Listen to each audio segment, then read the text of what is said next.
ఈ రాత్రి అద్దూరు ప్రాంతాన్ని మీరు ప్రేమించినందుకు స్తోత్రం. ఈ అద్దూరు ప్రాంతములో నీ మాటలు ప్రకటించటానికి మీరు చూపిన కృప కొరకై నీకు స్తోత్రాలు చెల్లిస్తున్నా తండ్రి. ఈ రాత్రి ప్రకటించబడిన ప్రతి మాట అది నీది ప్రభువా. కనికరించండి, కృప చూపించమని ప్రార్థన చేస్తూ ఉన్నా. గొప్పవాడా, ఏ ఒక్కరు నశించిపోవడం నీకు ఇష్టం లేదు కదా.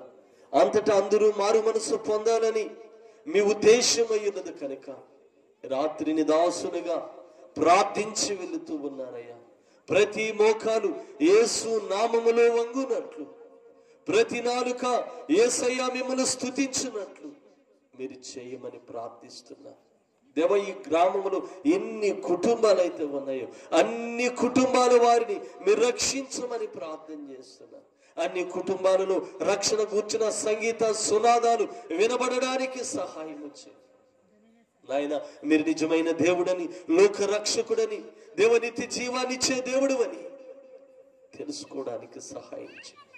వారి మనోనేత్రాలు వెలిగించమని ప్రార్థన చేస్తున్నాను ప్రభువా. ప్రారంభం నుంచి ముగింపు వరకు మీరు మాతో ఉండి ఈ కూడికని జరిగించినందుకు నిండు మనసుతో నిన్ను స్తుతిస్తూ దేవానికి వందనాలు, కృతజ్ఞతాస్తుతులు చెల్లిస్తూ తిరిగి మా ప్రయాణములో క్షేమము నుంచి నడిపించమని ప్రార్థన చేస్తూ నీ బిడ్డలందరినీ నీ రాజ్యానికి వారసులుగా చేయమని ప్రార్థన చేస్తూ యేసు రక్తమే చేయి, యేసు రక్తమే చేయి, యేసు రక్తమే చేయి.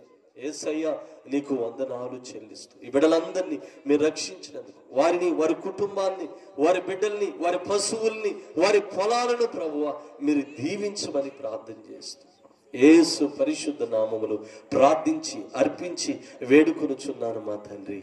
ఆమేన్.